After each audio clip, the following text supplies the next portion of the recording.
I am Matthew Mugno, a junior at Quinnipiac University and an aspiring filmmaker.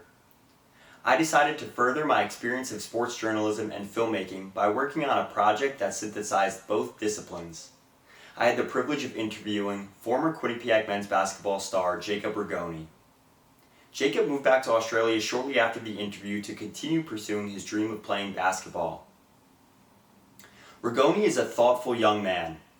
In his 5-year career as a Bobcat, his experience moving from Australia to the United States, his relations with his family, and personal struggles amid the COVID-19 pandemic all have made him the star of a person he is off the court.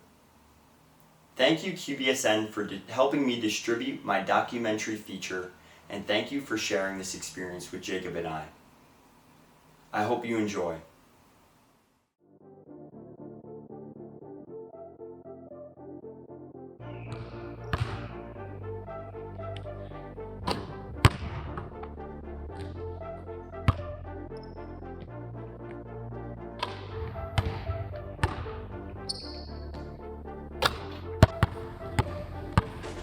My name is Jacob Rigoni and I'm from Adelaide, Australia, and I'm a grad student here, and I studied psychology my first 3 years, and then I did my MBA that 4th year, and then got that extra year to do public relations. Family's everything to me. I think everything I do, I think about them and the opportunity I have they've given me a chance to live this life, and I know some people have been less fortunate and my family's had tough times as well, and so I really value life and the opportunities I have and everything they've given me. I think I've never really had to struggle for anything in the big picture, and I've always had the opportunities to pursue what I want to do. And special relationships with my whole family. Like, I'm really close with my mum and my sister as well, but me and my dad, we have a lot of the same interests, so we spent so much time together growing up. At the same time, he was my dad, and he was always there for me when I needed him, like on the court, but also off the court, growing up, different challenges. In April, after he just got the job, he offered me a scholarship and wanted me to fly out here and have a visit. So mum and I came at the end of April. For me, the biggest thing that stood out was how they treated us, and more importantly, like how they spoke to my mum. They were able to come at Christmas because that's their summer holidays back in Australia, so they would fly over and spend the winter here, and that was always awesome.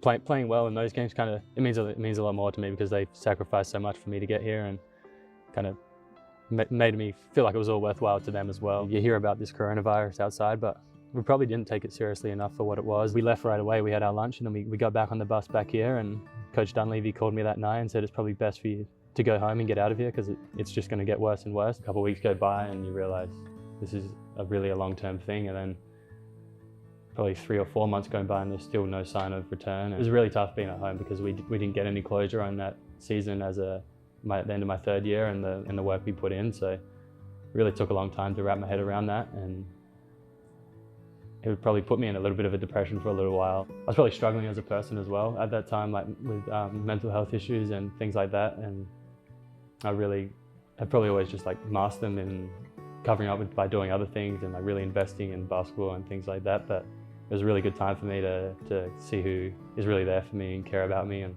look at all the blessings I have in my life and who I am as a person outside of basketball. And then like it really puts the game into perspective and what a great opportunity it is. And so going back that 4th year, I was really excited just to stay in the moment. I think I've always looked far ahead, which has got me to the point I am, because you always have these things you're aspiring to achieve, but sometimes that can take away from really enjoying being in that moment. It was really tougher than I imagined, but it was so awesome to be with my family every day, like to be on the couch at night with them and just spend time like watching something on TV, watching different sporting events and having family dinners. Like everyone had to be in the house, so it forced everyone to spend time with each other, and like we naturally love each other and like really enjoy each other's company. But yeah, I think we grew a lot closer together then, probably just in the backyard at home, which was different. Like, you know, you come from a beautiful arena like this, and then you're going back to where you first started in the backyard, and part of that was like it was cool to go back to your roots. And we are pretty spoiled here at Quinnipiac and all the great resources we have, and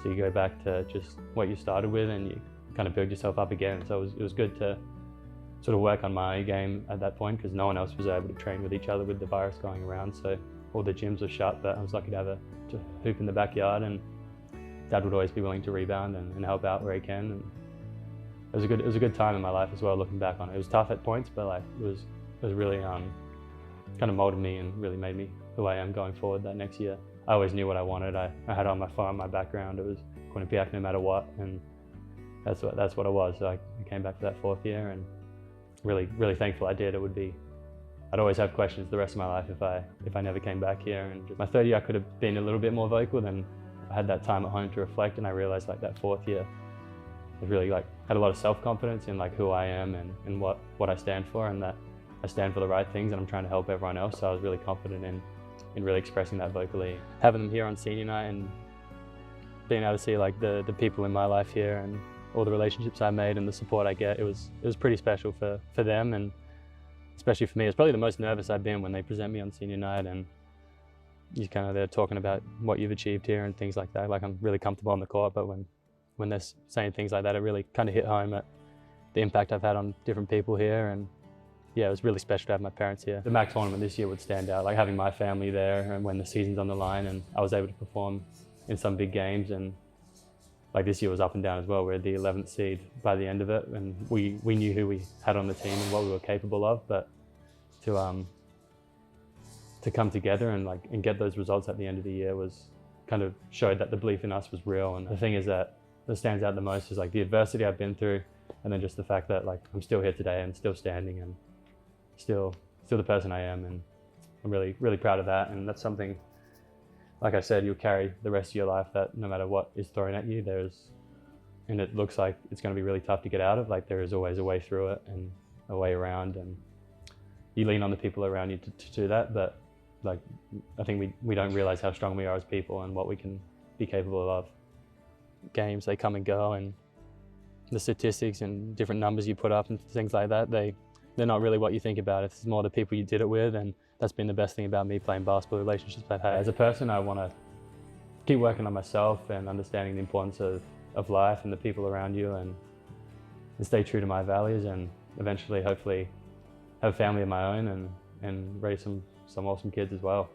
Yeah, training with basketball a little bit? Yeah, whatever they want to do. But yeah, I think having the opportunity to have a family like mine, like supported me growing up, and seeing what they've helped me achieve, I think that's something I always want to do. Like definitely things bigger than basketball, and I'm excited for what the world has to offer. So many people I'd like to give thanks to it. Obviously, first and foremost is Coach Dunleavy, Coach Morris, Coach Pecora, Coach Lee, Ryan Harkins, Bradley Jacks, all the coaches that have come and gone here as well, and they've really invested in me as a player, but even more so as a person, and they've just gone above and beyond for me here, and has made this place home the last 5 years, and some place I always come back to and feel a part of. And then it's my teammates. They've been awesome to me, accepting me from the start and allowed me to be myself and to also lead them and hopefully bring out the best in them, and I wish them all the best going forward. And then it's all the wonderful staff here, from the training staff, Coach B, to Sarah for keeping me on the court and building my strength, Casey, the academic advisor. It's been a big part of my journey here. Then there's definitely my therapist, Carrie Patton. She's helped me to love myself and stay in the moment and appreciate what's surrounded me.